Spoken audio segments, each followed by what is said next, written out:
Bonjour à tous, je suis ravie de vous retrouver pour cette deuxième semaine du processus de la présence. Donc j'espère que la première semaine s'est bien passée pour vous. Je vais carrément vous lire directement le texte. Donc là, la deuxième semaine, elle s'intitule « Identifier les messagers ». Et alors cette semaine, la réponse consciente pour les 7 prochains jours, ce sera « Je reconnais mes reflets et mes projections ».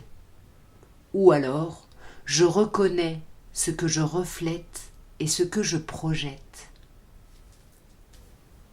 L'une des transformations que nous expérimentons en accomplissant le processus de la présence est une évolution de notre comportement. Nous passons d'un comportement réactif à un autre, responsif. Ce simple ajustement de notre perception du monde et donc de notre interaction avec lui bénéficie à notre expérience tout entière. Choisir de répondre plutôt que de réagir entraîne des conséquences permanentes. Lorsque les conséquences de notre charge émotionnelle non intégrée sont de plus en plus différées dans le temps, elles semblent se produire indépendamment de toute cause. Nous supposons alors que des situations rencontrées nous arrivent à nous et non pas à cause de nous ou par nous. C'est cela qui permet d'entretenir la mentalité de la victime ou du vainqueur. Si nous sommes une victime, nous nous plaignons de nos expériences auprès des autres. Si nous avons la mentalité du vainqueur, nous rivalisons avec eux. À cause du délai entre la cause et les faits, nous ne nous rendons pas compte que nous sommes en train de nous apitoyer sur notre sort et sur les conséquences de nos propres actions. Nous n'arrivons même pas à reconnaître que nous rivalisons avec nous-mêmes par le biais d'obstacles que nous plaçons sur notre propre chemin. La mentalité de la victime ou du vainqueur est semblable à un chien courant après sa queue. Un comportement réactif est basé sur la croyance que tout ce qui se produit nous arrive à nous et qu'il est de notre devoir de nous défendre ou d'imposer notre volonté sur ce qui est en train de se passer. Cette parodie semble réelle du fait que nous vivons dans le temps, qui est une condition dans laquelle notre attention est presque exclusivement focalisée sur un reflet du passé ou sur une projection dans le futur. L'écart entre un comportement réactif provenant d'états chargés émotionnellement et les conséquences physiques, mentales et émotionnelles de ce comportement est suffisant pour nous convaincre que nous ne sommes pas à l'origine des situations que nous vivons. Parce que nous vivons dans le temps, nous n'arrivons pas à discerner la connexion énergétique entre la cause et l'effet. La raison derrière cette difficulté est que cette connexion énergétique se déploie dans le moment présent et que nous n'en sommes pas conscients. Le présent est comme un angle mort de notre conscience qui rend impossible notre perception à cette connexion énergétique, laquelle se déploie entre toutes les formes de vie. Nous ne pouvons simplement pas voir la continuité de toute chose. Pour percevoir la connexion énergétique et la continuité de toute vie, il faut prendre conscience de la relation intime entre la cause et l'effet. Quand nous n'arrivons pas à la reconnaître, notre expérience semble chaotique, aléatoire et dépourvue de sens. Lorsque nous vivons dans le temps, nous passons nos journées à chercher le sens de la vie. À l'opposé, lorsque nous vivons dans le moment présent, nous jouissons d'une existence pleine de sens. Cet encadrement dans lequel nous vivons et que nous appelons le temps est une expérience où il semble y avoir un délai, une pause, un espace vide entre l'émotion, la pensée, la parole ou l'acte et ses conséquences. Ce délai apparent fait en sorte que les deux événements, la cause et son effet, apparaissent déconnectés. Aussi réel que ce délai puisse vous sembler, ce que nous percevons, en fait, est un tour de prestidigitation. Notre comportement réactif et ses conséquences sont énergétiquement connectés et ne sont donc jamais séparés. Par exemple, nous pouvons avoir des mauvaises pensées par rapport à une autre personne, et quelques jours plus tard, celle-ci se comporte mal avec nous. Parce que nous vivons dans le temps, nous supposons systématiquement que le comportement négatif des autres envers nous est une validation de notre mentalité de victime ou de vainqueur, alors qu'en réalité, c'est la conséquence de nos pensées négatives. L'obstacle véritable qui nous empêche de reconnaître la connexion énergétique entre la cause et l'effet est que notre attention s'est en quelque sorte fixée sur le plan physique. Cela signifie que nous sommes pour ainsi dire en transe sur le plan physique, fixés sur l'apparence des choses comme si elles étaient solides. Quand nous sommes ainsi physiquement transfixés par le monde extérieur, le monde de la matière, tout a de l'importance à nos yeux. Nous nous racontons alors une histoire par rapport à ce que nous voyons. La conséquence indirecte de cette perception basée sur le préjugé est que nous ne voyons pas l'intérieur de quoi que ce soit et que nous n'avons donc aucune conscience du contenu intérieur des formes de vie. On ne peut reconnaître l'interaction entre toutes choses, car cette interaction authentique se trouve à l'intérieur. Et parce que nous sommes transfixés sur le plan physique, la surface de la chose sur laquelle nous focalisons nous apparaît comme une limite, une forme extérieure de séparation. Nous nous racontons alors une histoire mentale à propos de ce que nous voyons qui nous semble réel, parce qu'en réalité, nous ne pouvons voir ce qui se passe véritablement. Pour raviver notre aptitude à percevoir la connexion entre toute forme de vie, il faut tout d'abord percevoir la vie comme de l'énergie en mouvement.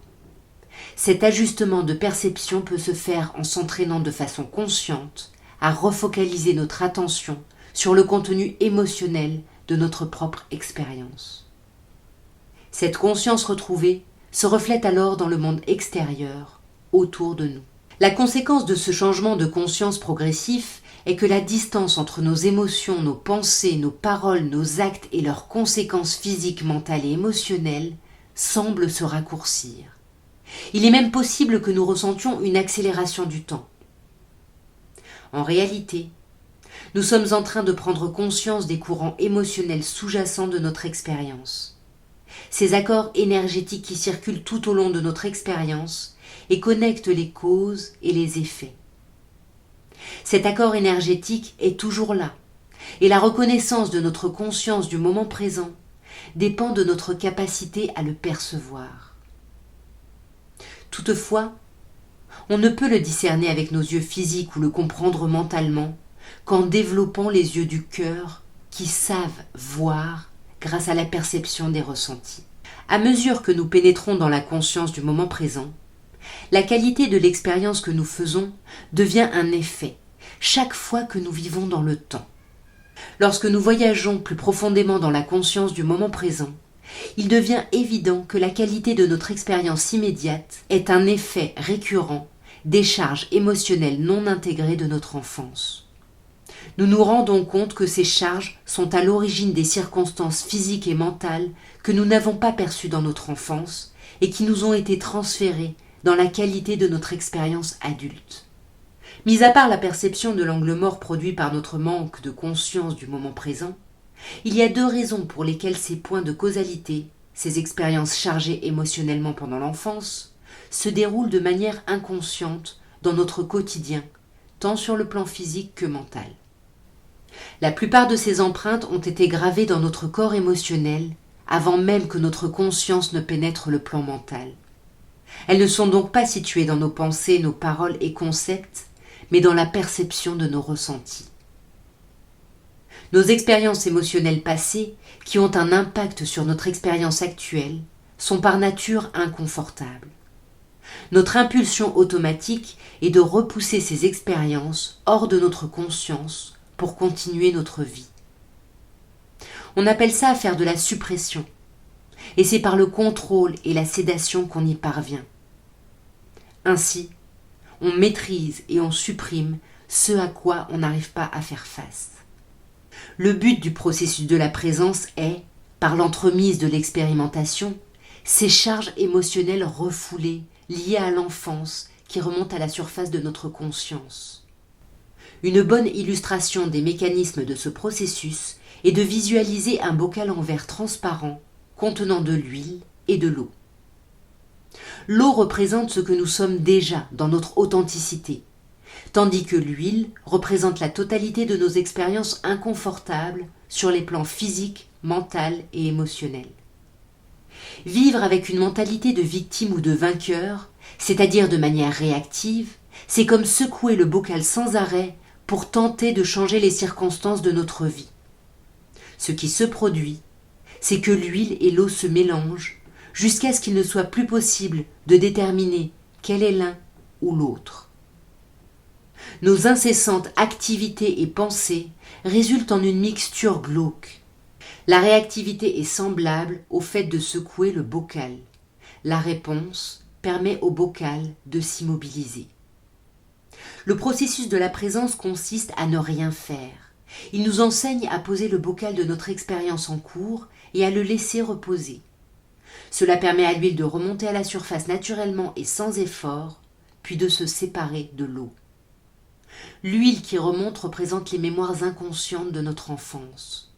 Ces dernières pénètrent dans notre conscience sous la forme des états inconfortables de nos charges émotionnelles.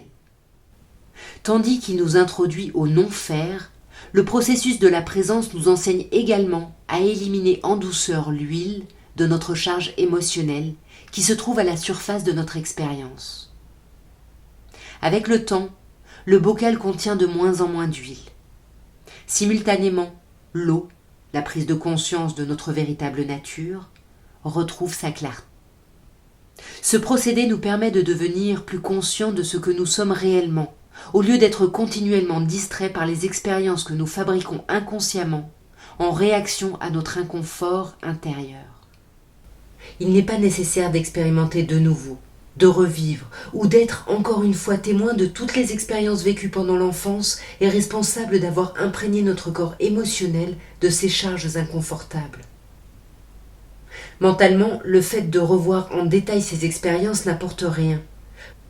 Plusieurs d'entre elles vont et viennent tout simplement notre conscience sous forme de sensations que nous n'arrivons pas à relier à quoi que ce soit dans nos souvenirs et encore moins à comprendre. Nous ne devenons mentalement conscients des détails de ces mémoires refoulées qu'à partir du moment où nous sommes prêts à en accueillir la sagesse.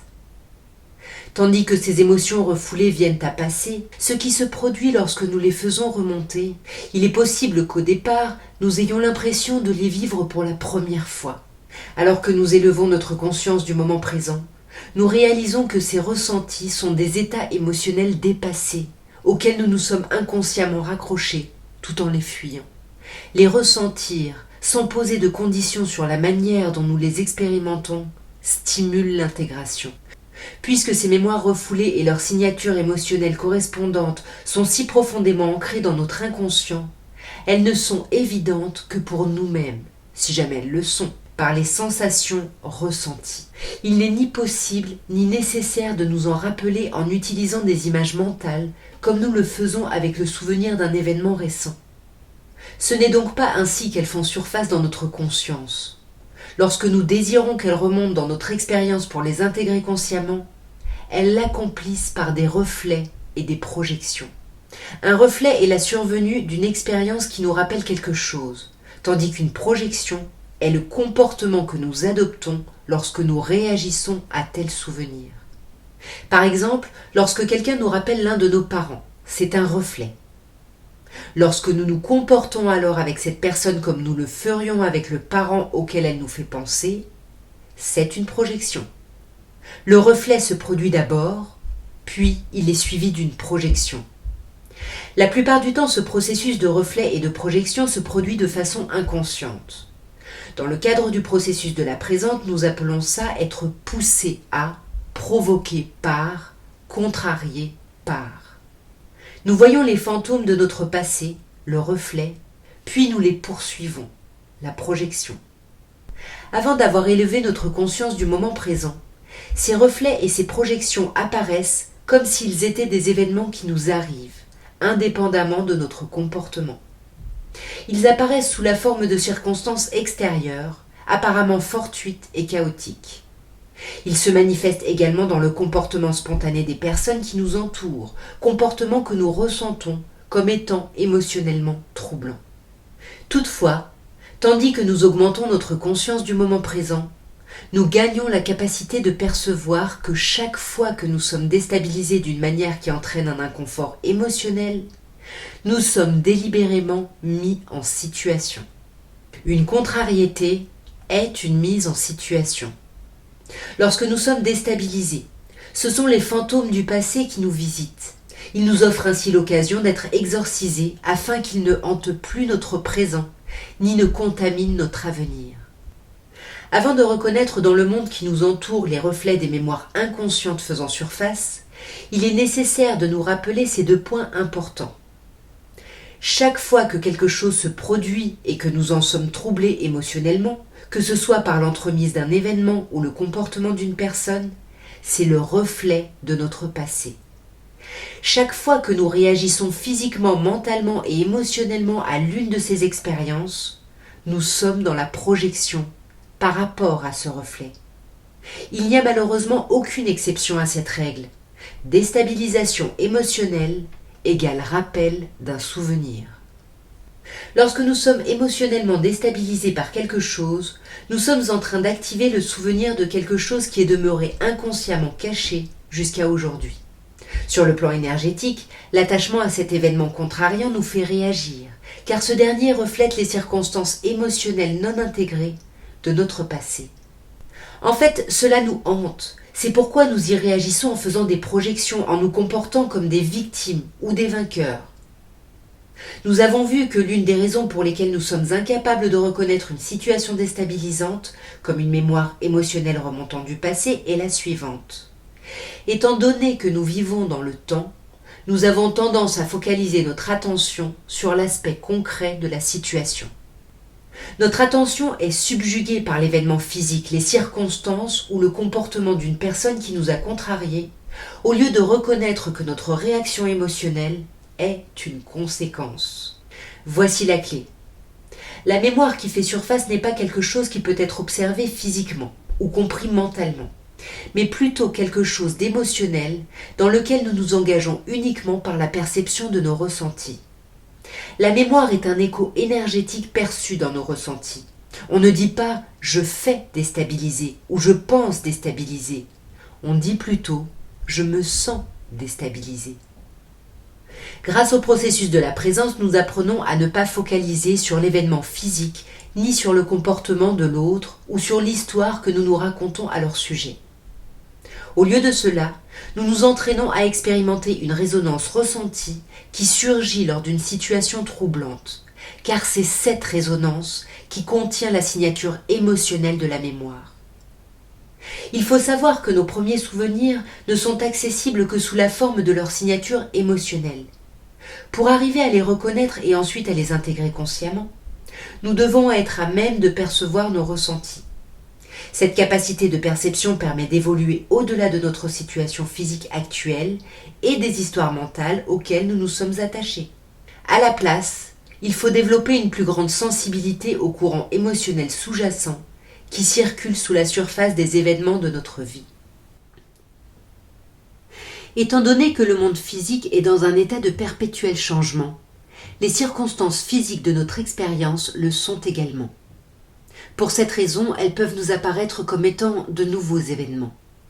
Et si nous focalisons sur l'apparence physique d'une situation, nous sommes susceptibles à chaque fois de penser que ce qui se produit à cet instant est quelque chose de nouveau, est néanmoins une preuve suffisante que quoi qu'il se produise pendant le moment, le fait que nous soyons troublés par certaines circonstances et non par d'autres, et que notre corps émotionnel réagisse à ces circonstances spécifiques, est néanmoins une preuve suffisante que quoi qu'il se produise pendant le moment qui nous contrarie, ce n'est pas nouveau.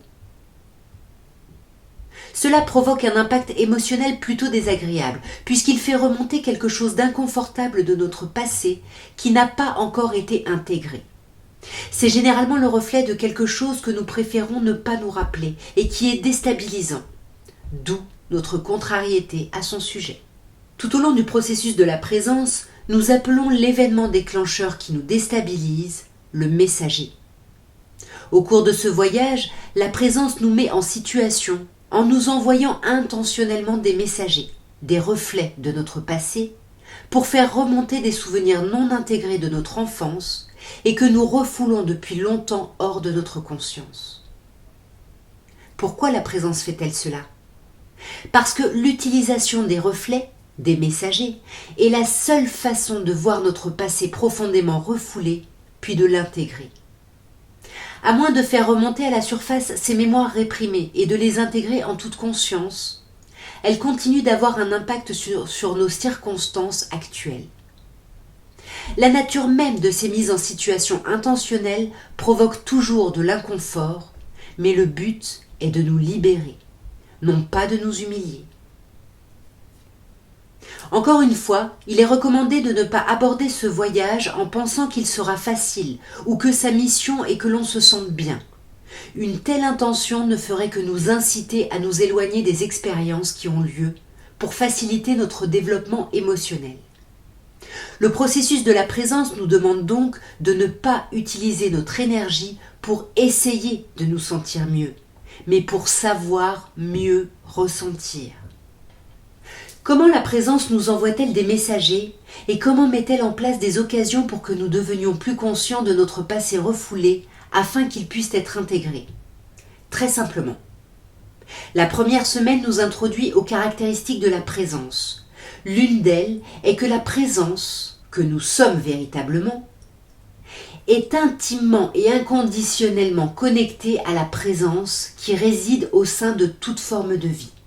Cette caractéristique omniprésente lui permet de manifester dans notre vie des personnes et des circonstances qui feront en sorte de reproduire le comportement et les situations qui déclencheront les interactions et les incidents refoulés en nous depuis longtemps.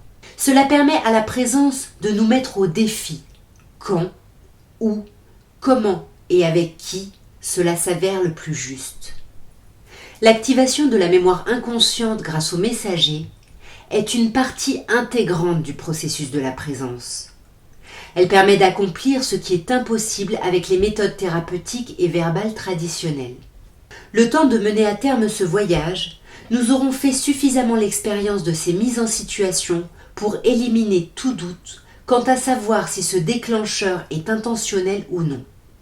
Grâce à l'expérience personnelle acquise tout au long des 10 semaines, nous saurons avec certitude que chaque fois que nous serons déstabilisés dans notre corps émotionnel, il s'agira d'une mise en situation visant à travailler en conscience nos charges émotionnelles. Le savoir ne rend pas l'impact émotionnel plus facile. Malheureusement, l'aspect humoristique de nos mises en situation n'est souvent compris qu'avec le recul. Être dérangé par ces mises en situation est aussi une réaction authentique. Nous sentir affectés est nécessaire pour que nous puissions développer la capacité de percevoir nos ressentis. Cependant, l'utilisation consciente et intentionnelle de messagers offre l'occasion de choisir entre répondre à une situation plutôt que d'y réagir. Il peut être quelque peu intimidant de constater que la présence agit par toute chose et toute personne afin de faciliter notre prise de conscience émotionnelle. Nous comprenons alors à quel point cette impressionnante omniprésence nous surveille de très près, à chaque instant. Cette prise de conscience est cependant réconfortante lorsqu'il devient évident que nous ne pouvons jamais être, ni n'avons jamais été, seuls, perdus ou sans soutien. En être inconscient est le symptôme de notre assoupissement dans le rêve du temps. Aussi longtemps que nous errons mentalement dans les couloirs hantés du temps, notre conscience demeure engourdie et ne peut accéder à l'expérience directe de la présence. Les circonstances en cours de notre vie sont semblables à une pièce de théâtre, mise en scène pour notre bénéfice. Ce spectacle est un reflet dans le monde extérieur de ce que nous avons refoulé intérieurement. Étant donné que nous n'avons qu'une capacité intuitive limitée, nous recevons de l'aide par le truchement de ce que nous percevons à l'extérieur. En cours de route, nous avons également l'opportunité de réaliser que les reflets nous entraînant à faire des projections et donc à réagir sont des mémoires personnelles refoulées qui n'ont de sens que pour nous. Nous comprenons cela lorsque nous rencontrons les messagers, ces personnes envoyées par la présence pour nous déstabiliser émotionnellement. Si nous leur demandons pourquoi elles se comportent ainsi avec nous, il y a de fortes chances qu'elles nous regardent de travers croyant que nous sommes devenus fous. Il est possible qu'elles nous répondent « De quoi parles-tu ? Je ne fais absolument rien pour que tu te sentes comme ça. » En réalité, c'est toute la mise en situation de ces implications qui se jouent inconsciemment, avec toutes les personnes reflétant nos mémoires non intégrées. Elles sont involontairement stimulées par la présence afin de nous aider. Les acteurs principaux de ce drame se jouant par l'entremise d'ajustements continuels sont notre famille proche, nos relations intimes et nos partenaires professionnels. Toutefois, n'importe qui ou n'importe quoi peut être utilisé par la présence pour diriger notre attention sur une situation émotionnelle non intégrée. Une autre prise de conscience d'importance à assimiler tout au long de ces expériences est que les reflets ne sont pas réels. Cela dit, il est de la plus haute importance de prendre conscience que nos projections ont un véritable impact et qu'elles ont donc des conséquences. Cela signifie que la mémoire perçue par nos ressentis est une ombre du passé qui est projetée dans le présent. Et lorsque nous y réagissons émotionnellement, mentalement ou physiquement, nous nourrissons ces effets sur le présent. Pour cette raison, pendant le reste de ce voyage dans le processus de la présence, il est sage que nous prenions du recul et que nous observions notre expérience comme si nous assistions à une pièce de théâtre. Lorsque nous assistons à un spectacle, il ne nous vient pas à l'esprit de nous lever et de nous adresser aux acteurs sous prétexte que leur jeu de scène nous contrarie. Nous demeurons assis en acceptant que ce qui se déroule devant nous est un spectacle et que les acteurs sont seulement en train de susciter une émotion en nous. Ils nous renvoient quelque chose qui nous touche profondément. Pendant le processus, c'est exactement ainsi que la remontée à la surface de nos mémoires émotionnelles non intégrées sera expérimentée, et même au-delà. En fait, c'est toujours comme ça que les choses se passent, indépendamment du processus de la présence. Tant que nous sommes piégés dans le rêve du temps, nous ne pouvons reconnaître que c'est le processus qui est à l'œuvre.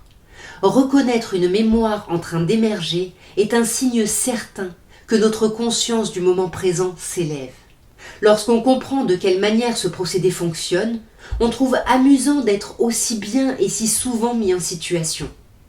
À un certain regard, l'expérience de notre vie tout entière est une mise en situation. C'est ce que l'on appelle l'humour cosmique. Quand on apprend à rire à propos de la façon dont on est si souvent mis en situation et surtout à quel point on réagit inconsciemment à ces expériences, alors on s'amuse continuellement. Réagir aux personnes et aux circonstances qui sont nos déclencheurs émotionnels en projetant sur elles revient à tirer à vue sur les messagers envoyés par la présence. Au lieu de réagir, nous apprenons à percevoir les étapes nous permettant de répondre. La différence fondamentale entre la réaction et la réponse est celle-ci. Une réaction est un comportement inconscient par lequel notre énergie est dirigée vers le monde extérieur afin de se défendre ou d'attaquer quelqu'un. Une réaction est un drame qui se joue pour tenter d'endormir ou de contrôler l'origine de notre expérience éprouvante.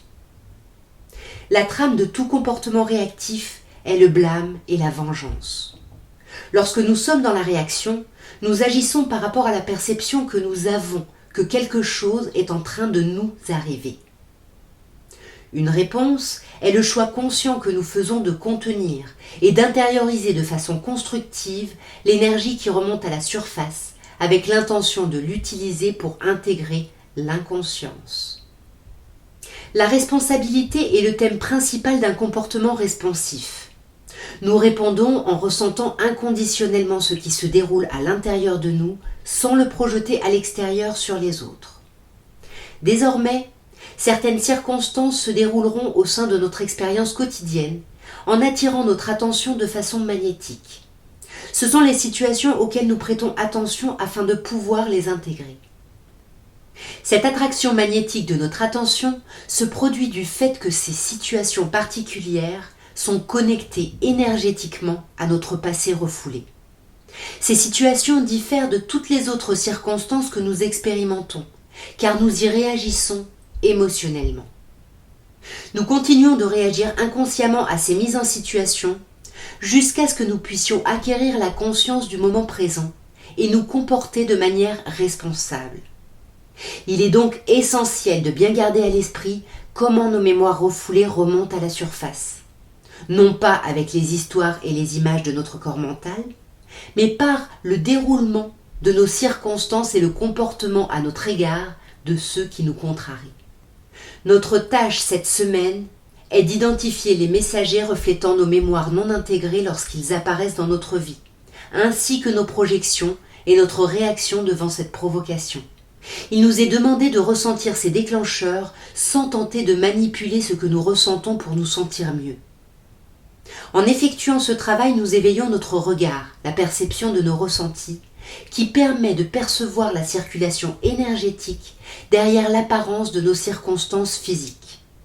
Cette aptitude est essentielle car elle permet de différencier entre ce qui se produit réellement et une mémoire reflétée. Cela permet également de discerner une réaction d'avec une réponse. En nous donnant ce travail à faire, nous nous préparons à exorciser les fantômes de notre passé. En ayant la capacité d'identifier les messagers et de discerner la réponse d'avec la réaction, nous devenons des chasseurs de fantômes. Avec lucidité, nous orientons notre conscience hors de ces expériences fabriquées par le rêve du temps. Voilà qui conclut la 2e semaine.